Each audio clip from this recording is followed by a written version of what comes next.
Our cruise next takes us to Palermo, Sicily. It is Palm Sunday, and many of the cathedrals and attractions are closed to visitors.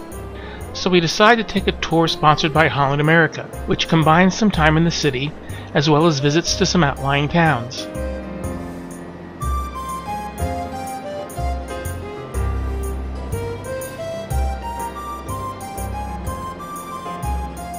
After boarding our bus, our first stop is Piazza Mondello. Originally a fishing village, it is now known for its popular beach. But for us, it'll just be a quick visit to the plaza and a chance to enjoy the view. On our short walk to the plaza, we still see some of the local fishermen selling some of their fresh catch. Here they're giving out palm fronds in honor of Palm Sunday.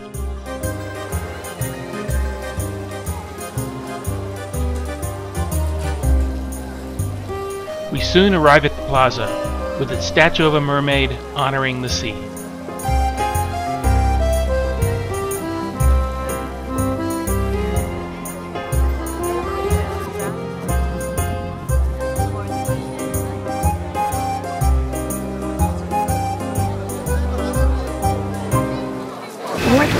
What do they call this? Where we are? What is this? Going.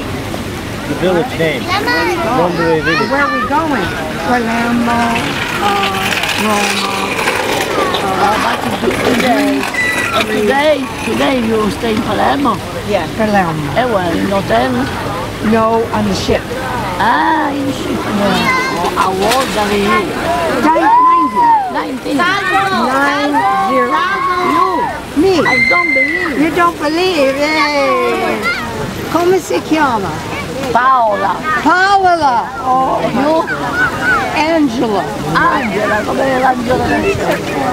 Paola. Okay, when do you come back in Sicily? I'm 90 years old. I'll never come back. Oh, come back. Grazie tanto. Ciao. Ciao Paola. Bella, che bella. Tu pure sei bella. Oh, what fun. Thank you very much. After leaving Mondello, our bus tour takes us through Palermo, where we learn of some of its history. The monument to freedom. It was made to celebrate at short distance the unification of the country, even though Sicily has its own parliament. Beginning of May, it's already very, very hot. This is humid in Palermo. It's different if you go to Catania, to Syracuse. Over there in Syracuse, it's the southern warmth. It's very African, it's very dry. Here we have the humidity because we are surrounded by mountains, and the mist stays. In the summer, it's really, really very, very challenging. We arrive in the mountain village of Monreale. Its cathedral is known for some of the best mosaics in the world. Unfortunately, it's closed for Palm Sunday, so we just had to enjoy the town on its own.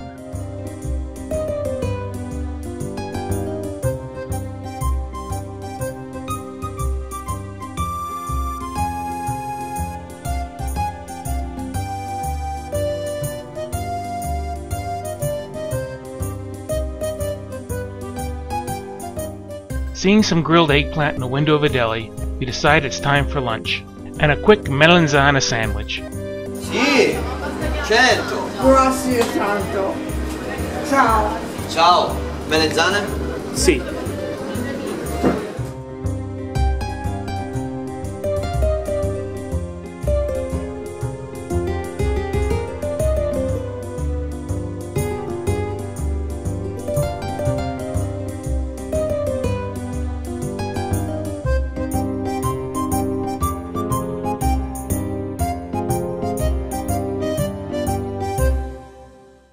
Back in Palermo, we're dropped off in front of the Palermo Cathedral, where we decide to take the 15-minute walk down to Quattro Canti, the center of the city. Palermo is known for its many wonderful cathedrals. Unfortunately, again, all of them closed today.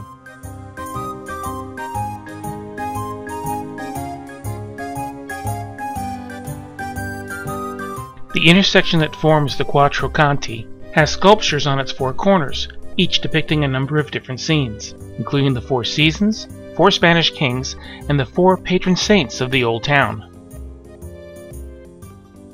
Around the corner is Fontana Pretoria, also known as the Fountain of Shame. The fountain was originally commissioned for a villa outside of Florence, but the Senate of Palermo managed to purchase it for relocation here. It supposedly got its name by the parishioners who had to walk by the naked figures on the way to church.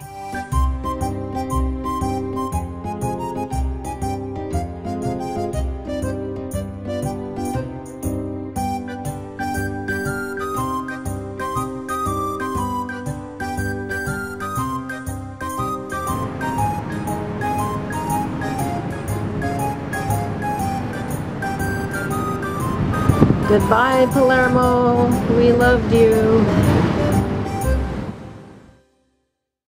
It's another formal night, and the show tonight is called Droom, a visually exciting fantasy which pits good against evil, all set to the music of the 80s.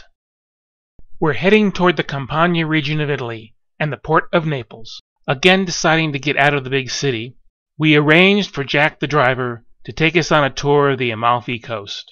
As we head south, Jack gives us a little background of the area. Naples, it means in Greek, it means exactly Neapolis, the new town. While you see the port, each port means a different town. So this is Meta, Piano, Sant'Agnello, and Sorrento.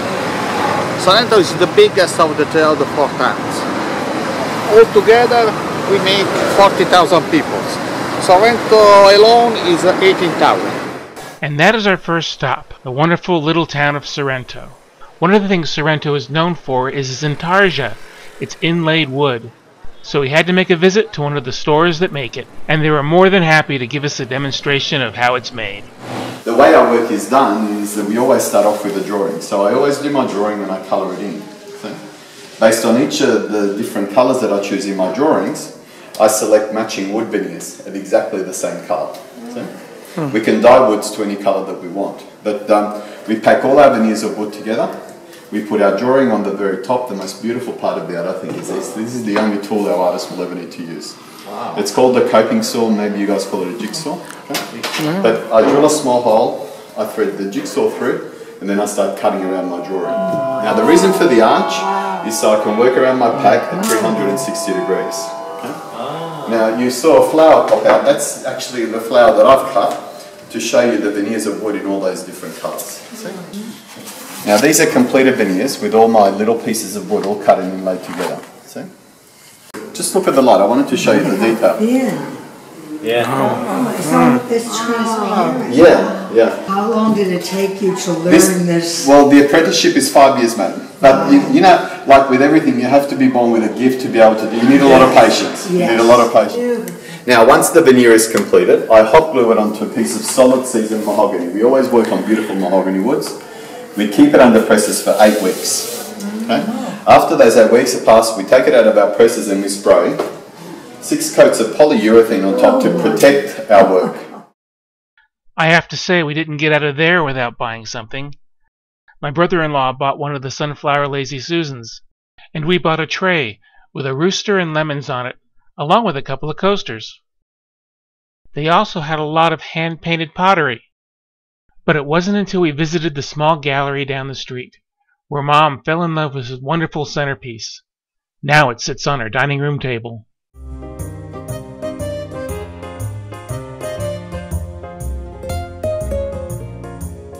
Leaving Sorrento, we take a shortcut over the hills till we get to the Amalfi coast and the wonderful views of the ocean.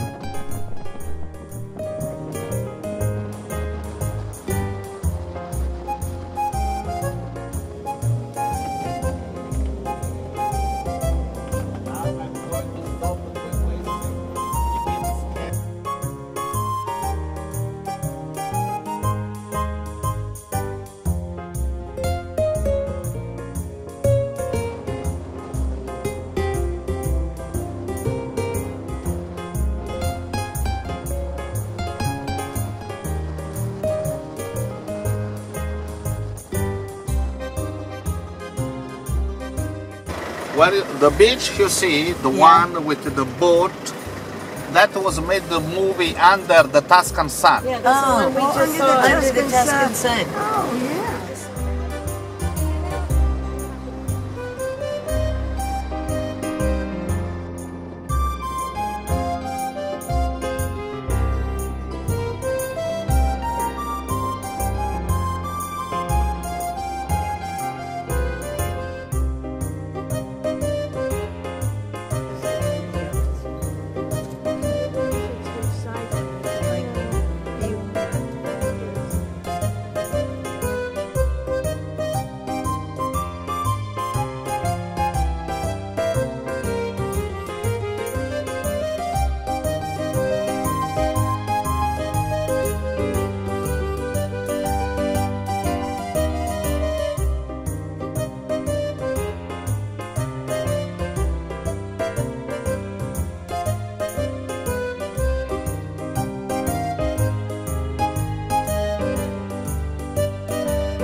Our stop for lunch is the coastal town of Amalfi.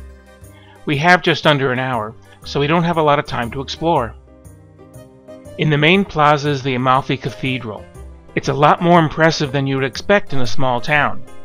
It was built when this town was an important center for trade, and that meant wealth.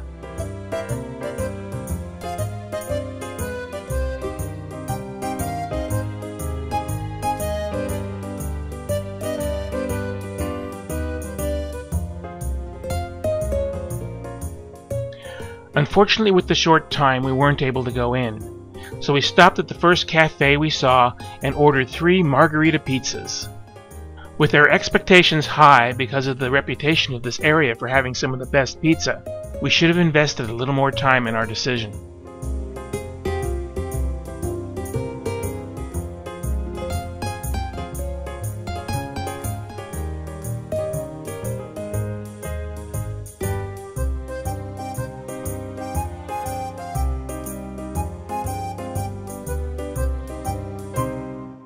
Our next stop is Ravello, a small town of about 2,500 people. It has a long reputation of being an artist community and a popular tourist destination. But back in the 12th century, it had a population of over 25,000. The hills here are terraced in lemon trees, and it's well known for its limoncello. After sampling a number of varieties, we found a large range of quality, some having a medicinal raw alcohol flavor, while others were aged to a fine liqueur. This ceramics gallery caught our eye. We asked to see the artist to see if we can get a tour of his studio, but he said this was just the retail shop. He did give us a great price, and we bought gifts for everyone at home. After cutting back over the hills, we see the small towns surrounding Naples. Then is Nocera, San Giuseppe Vesuviano, Angri, Sant'Antonio Padre, and you can find the name of these towns on the Italian canned tomato you buy in the States. With Mount Vesuvius in the background, we head our way back to our ship for a sail away from Naples.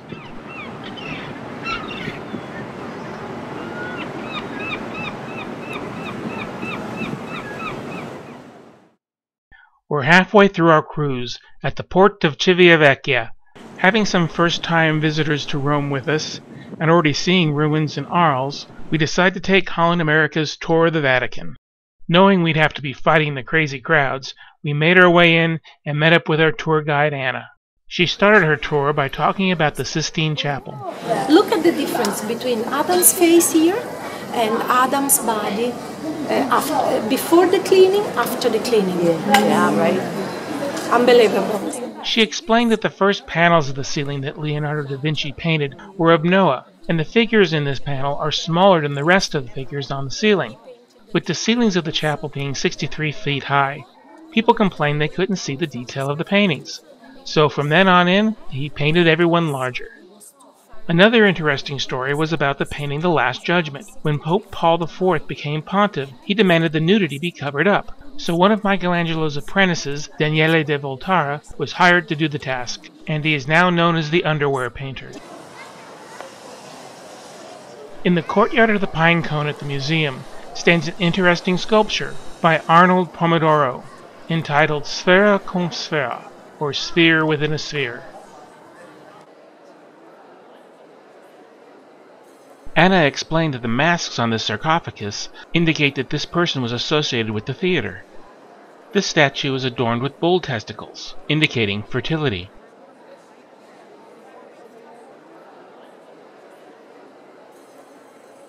Since our time was limited, having to get back to the ship for an early departure, it seemed like we bypassed a number of the galleries that we saw before. Of course, we did go down the Hall of Tapestries, and the Gallery of Maps, with its spectacular ceiling.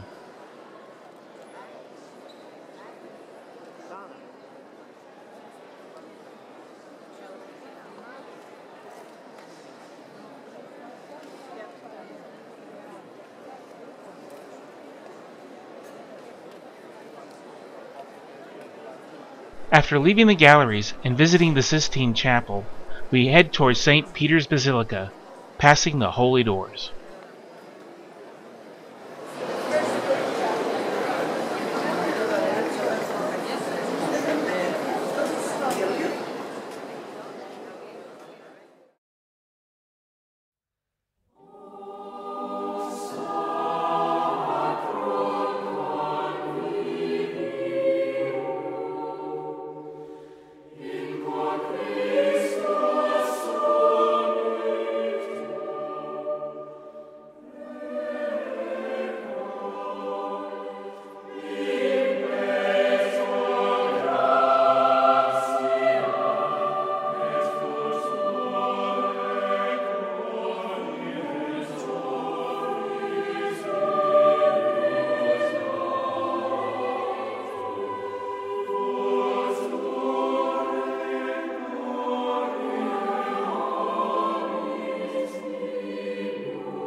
After leaving the Basilica, our tour takes us outside to St. Peter's Square.